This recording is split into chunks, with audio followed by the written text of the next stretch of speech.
Et votre invité aujourd'hui en direct sur Boursorama dans la grande interview, c'est l'économiste Christian Saint-Etienne. Bonjour. Bonjour. Merci d'être là avec nous. Alors on est à 4 jours du premier tour de l'élection présidentielle. Vous avez vu l'OFCE, ils viennent de sortir, là, il y a tous les think tanks, tous les instituts qui ont sorti des commentaires sur les divers programmes. Là, le dernier, c'est celui qui est classé à gauche, que vous connaissez, qui a passé en revue tous les programmes économiques, sur celui de François Fillon. Ils nous disent quoi, l'OFCE? C'est un programme qui risque de comprimer le pouvoir d'achat des ménages, notamment les moins aisés, d'accroître les inégalités et de réduire faiblement le chômage. Pourquoi est-ce que, je vous vois venir, l'OFCE se trompe dans son analyse? Ou alors ils ont raison? D'abord, je pense que le diagnostic de base qui est sous-jacent et le modèle qu'utilise l'OFCE pour arriver à ses conclusions est un modèle qui est daté. C'est-à-dire qu'ils ne comprennent pas le fait que l'économie française souffre d'un problème d'offre. Nous avons un déficit extérieur, ça veut dire que nous avons plus de demandes que ce que nous pouvons produire sur le territoire national. La proportion de la consommation nationale de biens et services qui vient de produits importés augmente continuellement depuis une quinzaine d'années. Nous perdons des parts de marché à l'export parmi les pays de la zone euro ou de l'Union européenne.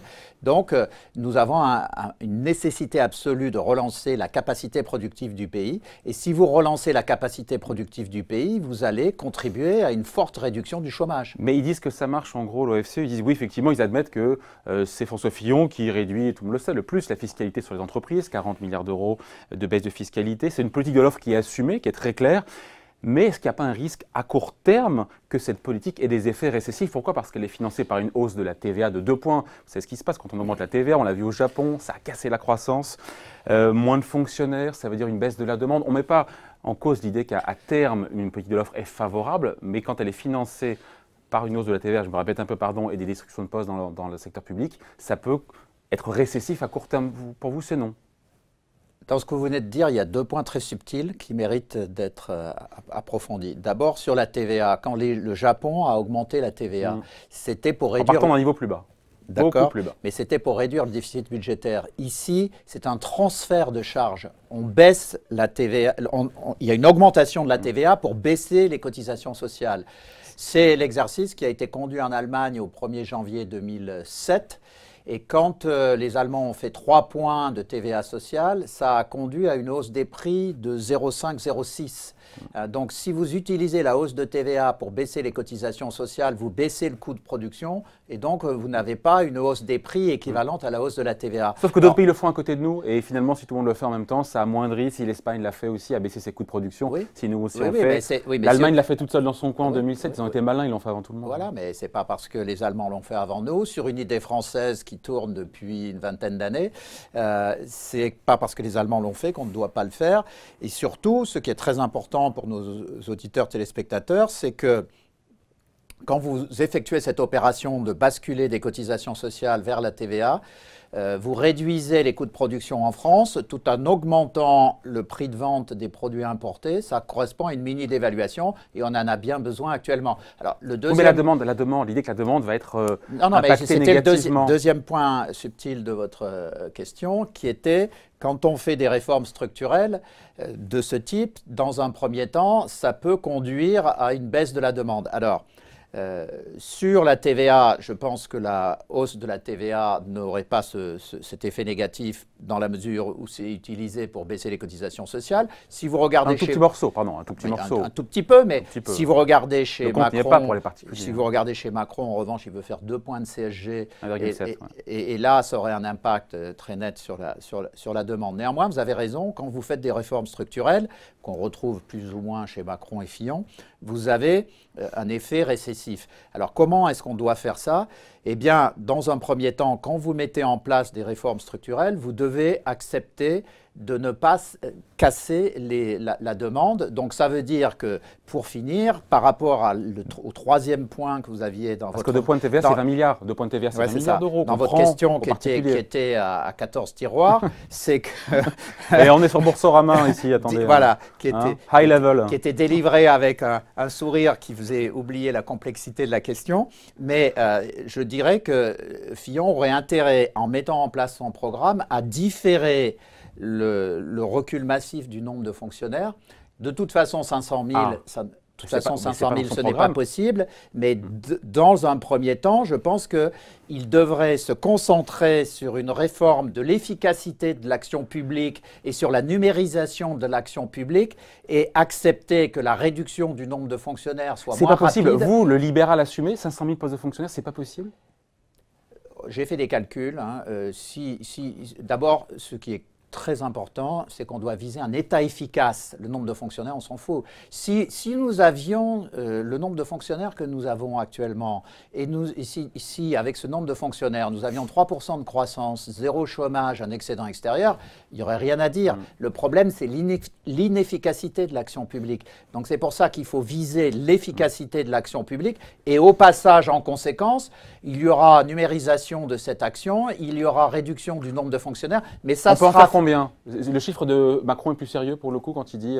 moi j'ai regardé ça de très près. Je pense que dans le cadre d'une action sérieuse, solide, déterminée... Sans dégrader la qualité des services publics. Sans dégrader, voire en l'augmentant, on peut réduire entre 250 et 280 000 le nombre de fonctionnaires sur 5 ans. Donc c'est Alain Juppé qui avait raison.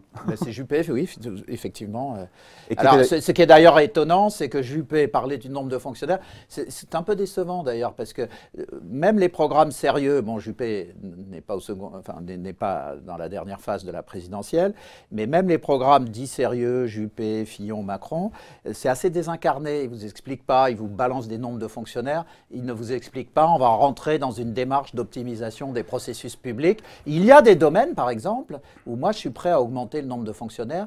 Il y en a que deux. Le premier, c'est dans l'école primaire, en l'occurrence très précisément la dernière année d'école maternelle et notamment le cours préparatoire et le CE1, ce sont les 3 années clés d'acquisition des compétences de base. Là, ça ne me dérange pas de créer 7 à 10 000 postes pour être certain qu'à la fin du CE1, tous les gamins savent lire, écrire et compter. Le deuxième endroit, c'est l'État régalien, notamment au contrôle des frontières. Et puis, mais là aussi, par exemple, vous prenez l'État régalien, vous prenez la police.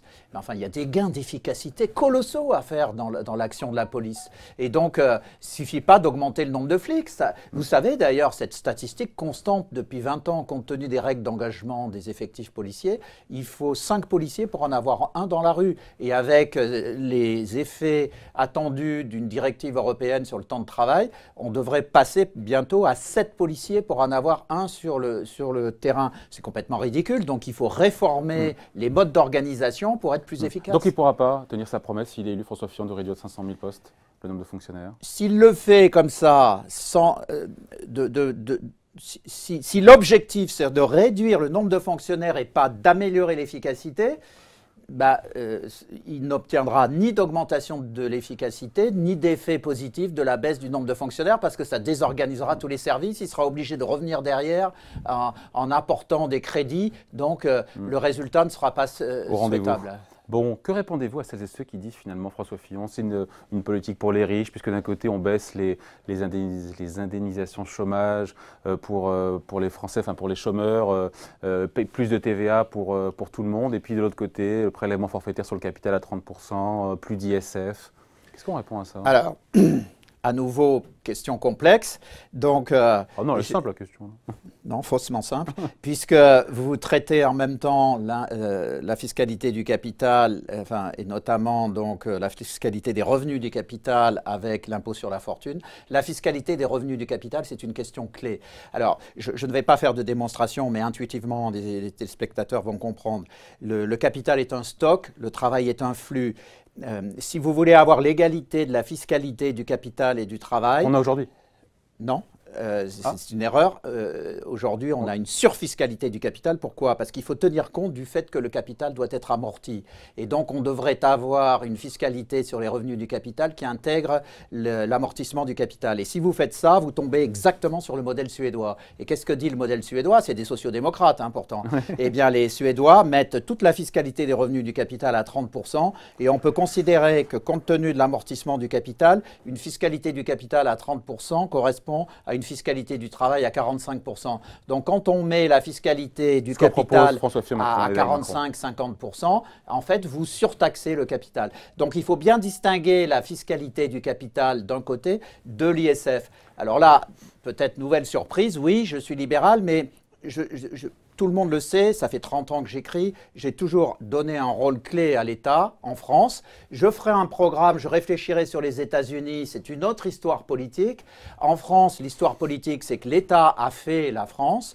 Nous avons un État qui doit jouer un rôle clé. On voit bien d'ailleurs que dans les problèmes d'offres, il n'y a pas que la fiscalité, il n'y a pas que les règles du marché du travail. Nous avons un patronat qui est un peu indolent aussi. Nous n'avons pas que des flèches dans le patronat français. Souvent, l'État a poussé les capacités d'offres dans l'histoire. Dans le patronat français je pense qu'il y a aussi des médiocres dans le patronat français. Oui, il y en a partout. Médiocres, il y en a partout. Oui, mais on dit toujours que c'est dans les ouvriers, mais je pense qu'il y a la même proportion de médiocres chez les ouvriers que chez les patrons. Vous visez personne en particulier, là? Non, mais je pense que de façon générale, c'est des analyses qui vont vous amuser, mais vous prenez un groupe assez homogène de 100 personnes, 100 polytechniciens, 100 ouvriers chaudronniers. Hein. Vous avez un tiers qui est très très bon, un tiers qui est moyen et un tiers qui est médiocre. Et vous avez donc un tiers de médiocre chez les polytechniciens. Ce n'est pas parce qu'ils sont capables de résoudre des problèmes de maths qu'ils sont des leaders naturels. La conclusion de ça, la conclusion, c'est de dire quoi?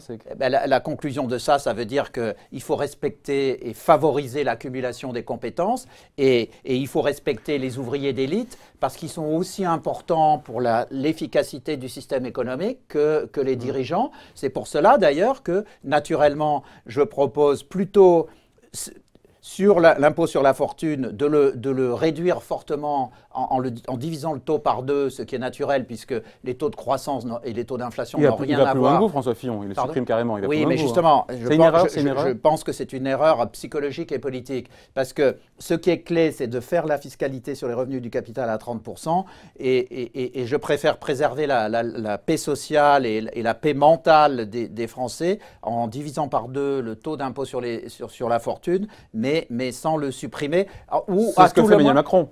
De manière détournée. Alors oui, mais j'aime pas la façon dont Macron l'approche. Je pense d'ailleurs qu'il sera obligé de venir à ma solution parce qu'il veut distinguer l'impôt sur le capital immobilier de l'impôt sur le capital mobilier. Je pense que c'est trop compliqué et puis que ça envoie des mauvais signaux à l'économie. Ça envoie que quand on finance l'économie, on paie moins d'ISF que quand... Oui, mais sauf que vous avez de l'immobilier qui est aussi de la compétitivité, un élément de compétitivité. Construire des immeubles adaptés à la croissance durable et complètement équipés pour accueillir la 3e révolution industrielle, c'est de la compétitivité. Donc je pense qu'il vaut mieux diviser par 2 les taux de l'impôt sur la fortune. Et donc là, vous avez une fiscalité des revenus du capital à 30% comme en Suède, une division par 2 des taux de l'impôt sur la fortune. Et d'ailleurs, ce que je dirais sur l'impôt sur la fortune, c'est que éventuellement, je le supprimerai dans 3, 4, 5 ans, une fois que j'aurai montré que la politique de l'offre intelligente porte ses fruits. Et tout le travail fait sur l'efficacité de l'État porte ses fruits. Donc c'est une erreur de François Fillon, si surpris, de supprimer l'ISF? Moi, j'ai toujours dit que le coût de la suppression de l'ISF était tel que ça nous empêcherait de faire les bonnes réformes nécessaires sur la fiscalité du capital. Je vais même aller plus loin, je vais vous faire sourire. On est dans un pays très particulier où l'envie, l'envie joue un rôle clé. Les gens envient les autres. C'est comme ça, c'est différent des États-Unis. Aux États-Unis, on voit un type dans une belle bagnole, on se dit bientôt j'aurai la même. Ici, en France, on se dit vivement que le fisc lui pique sa bagnole. Voilà, l'envie domine. On lui met un coup de clé. Ou on la raye. Bon. Et donc, dans un pays qui est comme ça, les Français jouissent, mais au sens freudien, de la surfiscalité des riches. Bon, moi, je maintiens, vous voyez. Vous en prenez acte. Dans un sens freudien, je regarde l'ISF pour accentuer la jouissance des Français dans le temps où je fais les réformes qui assureront leur avenir. Alors, pour accentuer la jouissance des Français, il faudrait aussi faire baisser le chômage. François Fillon, évidemment, un objectif assez ambitieux. 7%, encore que 7% de taux de chômage en 2022. C'est un chiffre qu'on avait eu quasiment, on avait eu du 7 et quelques en 2006. En 2006 hein. Sauf qu'avec le recul de l'âge de départ à la retraite de 62 à 65 ans, et les suppressions de postes de fonctionnaires, si on prend au pied de la lettre, au mot, son programme, on se dit que ça risque d'être difficile d'atteindre la baisse du taux de chômage, puisque la population active va augmenter, puisque on travaillera plus longtemps et qu'il y aura moins de fonctionnaires qui seront peut-être pour le coup… Donc, est-ce que ce ne sera pas plus compliqué vraiment d'atteindre ce chiffre de 7% de chômage en fin de mandat? C'est à nouveau une question qui n'est pas facile. J'ai Christian Saint-Etienne en face de moi. Je prends vos questions très au sérieux, vous voyez. Donc, quand vous dites, si on applique… Allez, je vais dire… Je prolonge votre question. Si on applique bestialement le projet de Fillon, c'est-à-dire si… Allez, on ne s'occupe pas de l'efficacité de l'État, on bousille simplement 500 000 postes d'action publique et par ailleurs, on recule l'âge de départ à la retraite. Qu'est-ce qui se passe? Effectivement, vous n'aurez pas d'effet massif favorable sur le chômage si à mesure que vous supprimez bestialement le nombre de fonctionnaires… Donc ça cloche.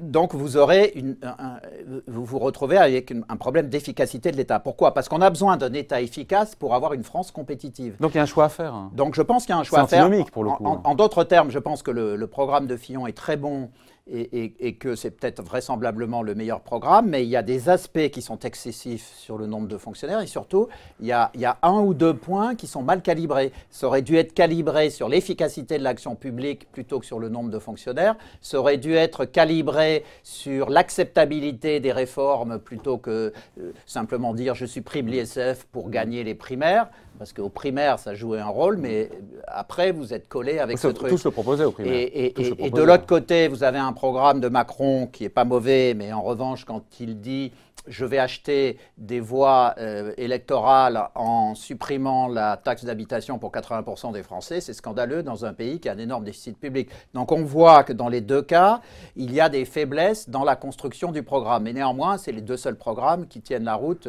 et qui vont dans la bonne direction. Le point noir pour vous du programme d'Emmanuel Macron, c'est vraiment pour le coup la taxe d'habitation. C'est une mesure pour le coup qui fait plaisir aux Français en même temps. Mais il n'est pas mauvais. J'aime bien la litote chez vous. Oui. Il n'est pas mauvais. Fillon, c'est efficace et l'autre, c'est pas mauvais. Oui, et sur le programme de Macron, le seul autre doute que j'ai, c'est j'ai deux autres doutes. Le premier, c'est sur le contenu des mesures de réduction de la dépense publique. Les 60 milliards d'euros d'économie. Ce n'est pas explicité. Et c'est d'autant moins explicité que si vous voulez réellement réduire les dépenses publiques, le seul moyen de le faire, c'est de reculer l'âge de départ à la retraite. Alors, il ne faut pas aller à 65 ans, il faut aller à 64 ans avec 44 ans de cotisation. Mais demain, on aura Jean Pisani-Ferry, qui sera donc celui qui est l'artisan qui a construit le programme économique de Macron. Il dit, il nous le dira sûrement demain, qu'aujourd'hui, les retraites, c'est plus une question de financement. Quand on voit les prévisions du corps, il n'y a plus besoin de demander des efforts aux Français. C'est faux. C'est faux. Le corps a fait un travail bidon parce que le travail du corps est basé sur une projection de croissance beaucoup trop rapide et sur une baisse du chômage qui est supposée exogène.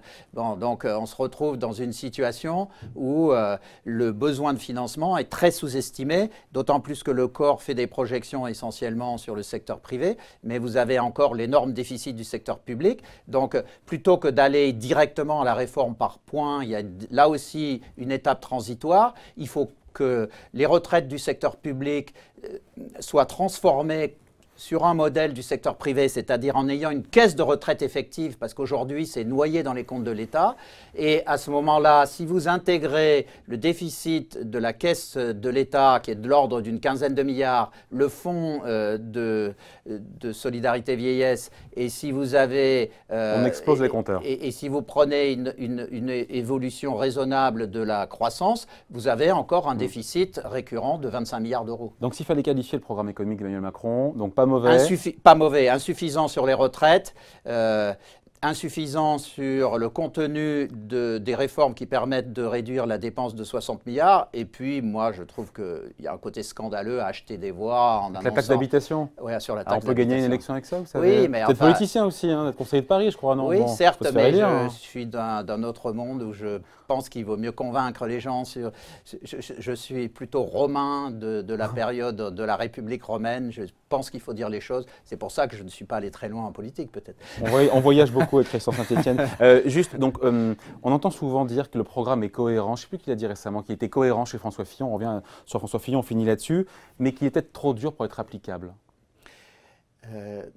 Je pense que ce n'est pas trop dur, mais comme je l'ai dit tout à l'heure, il y a 2 ou 3 orientations dans la dizaine d'orientations du programme qui n'ont pas été suffisamment pensées.